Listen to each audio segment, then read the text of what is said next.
أعوذ بالله من الشيطان الرجيم. بسم الله الرحمن الرحيم. يسبح لله ما في السماوات وما في الأرض الملك القدوس العزيز الحكيم. هو الذي بعث في الأميين رسولا منهم يتلو عليهم آياته ويزكيهم ويعلمهم الكتاب والحكمة وإن كانوا من قبل لفي ضلال مبين. وآخرين منهم لما يلحقوا بهم وهو العزيز الحكيم. ذلك فضل الله يؤتيه من يشاء والله ذو الفضل العظيم. مثل الذين حملوا التوراة ثم لم يحملوها كمثل الحمار يحمل أسفارا بئس مثل القوم الذين كذبوا بآيات الله والله لا يهدي القوم الظالمين. قل يا أيها الذين هادوا إن زعمتم أنكم أولياء لله من دون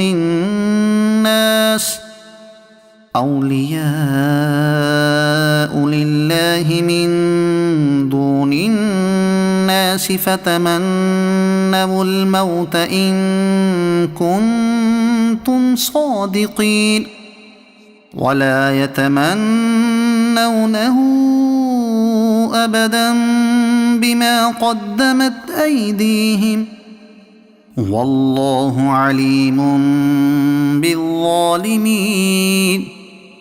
قل إن الموت الذي تفرون منه فإنه ملاقيكم ثم تردون إلى عالم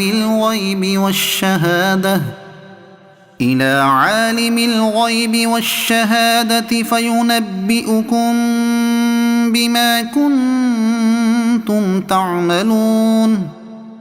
يا أيها الذين آمنوا إذا نودي للصلاة من يوم الجمعة فاسعوا إلى ذكر الله وذروا البيع ذلكم خير لكم إن كنتم تعلمون. فإذا قضيت الصلاة فانتشروا في الأرض وابتغوا من فضل الله واذكروا الله كثيرا لعلكم تفلحون. وإذا رأوا تجارة أو لهوا انفضوا إليها وتركوك قائما قل ما عند الله خير من اللهو ومن التجارة والله خير الرازقين. صدق الله العظيم.